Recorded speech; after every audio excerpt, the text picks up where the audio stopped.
Hello everyone, my name is Forex Extraordinaire and welcome back to a very belated dev diary. I have some explaining to do because it is finals week or final weeks because with all the online shenanigans, there are a few events that are kind of changing around for me, but suffice to say, I will be having a limited upload schedule. I'll try to get videos out whenever I can, but between recording things for projects and whatnot, I am a very busy boy. Weird and creepy analogies aside, I do have some Dev Diary talks to get down to. I guess you could proverbially say. This is actually kind of a big marker because we are halfway to the big 300. We are at Dev Diary 250, and this is Elevating Civilization. I'm honestly not going to get down into the meat and potatoes of this because I know some, this is actually, I'm recording this on a Saturday, at least when I'm uploading it. So when it was written, it was on a Thursday, and I'm sure some developers and YouTubers have already torn into this with the specifics and how you can abuse all this stuff. So I'm just going to talk about the superficial things and just a little bit of the RP stuff because that's kind of what I like to get into. So the very first thing, actually, look at all the details here. Oh, math.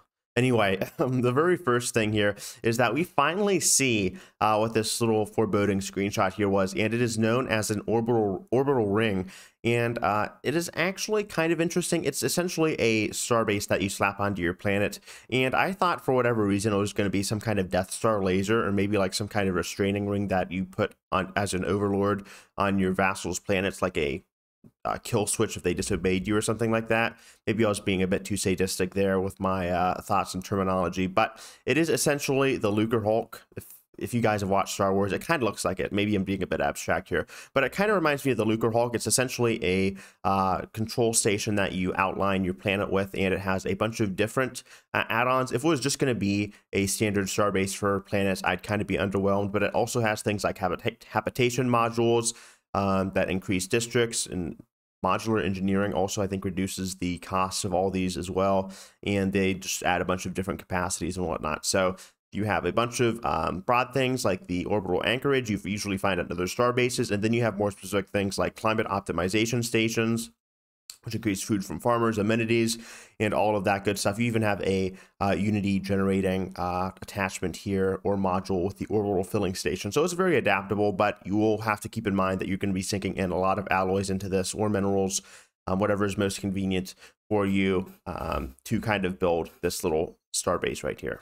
The next big thing we have here is the quantum catapult. It honestly, if I'm just going to be completely 100% straight with you, it looks like a Dyson sphere on crack. I mean, look at this thing.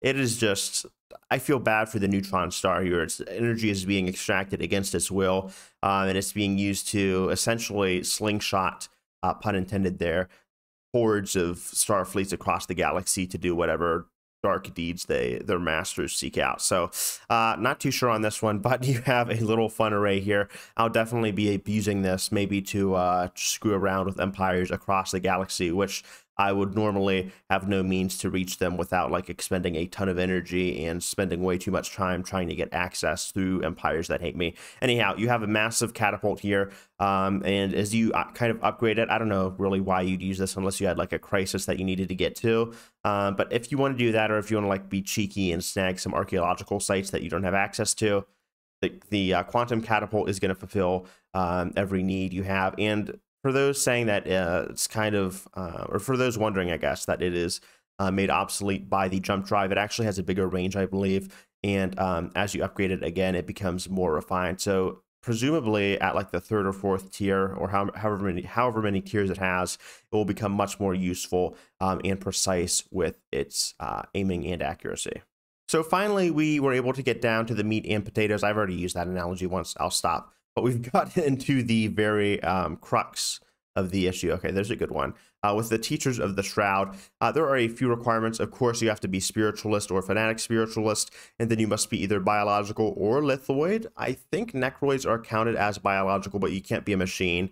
Unfortunately, for those spiritual, I guess, Bible-loving machine players, there's just no teachers of the Shroud for you. So, all right, that's what Paradox says. That's the final word. Anyway, I'm kind of disappointed by this. You essentially get latent psionics, which have their own little boost to research, and then you can build shroud beacons. Okay, a nice little wormhole. But my disappointment is that it doesn't seem like there's going to be any unique interactions. You basically get a Shroudwalker enclave guaranteed. You get some nice research buffs, and then you get a shroud beacon. Aside from that, maybe it has some interesting utilitarian plays from the start. Maybe you want to access the system earlier than you otherwise could, or you want to get around like an Ether Drake or some kind of Leviathan. Okay, that's available to you.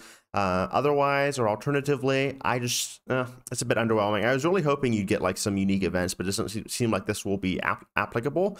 However, that may not be true. Maybe you get some unique dialogue interactions with the Teachers of the Shroud. But for the RP players, I think it would be interesting being able to start off as Psionic much earlier and maybe even rush that the Shroud tech and all of those Ascendancy perks if you want to, with Mind over Matter and all of that. Otherwise, that will be it for today's Dev Diary coverage. It was very brief for me, but I hope I was able to entertain you throughout, and I hope you guys enjoyed my rambling. I should be back here next week for another Stellaris Dev Diary, perhaps more in depth, as I will be able to make some more notes. I've just been very, very rushed this week, and I will be rushed. Ooh, there's Tree of Life sapling. All right. Anyway, I have been rushed, so it's just very hard being so preoccupied and trying to manage the YouTube channel, but I will survive or perish fantastically. So the results should be entertaining either way, I hope. Anyhow, I hope to see you guys later. Love you guys, and peace. All right. See ya.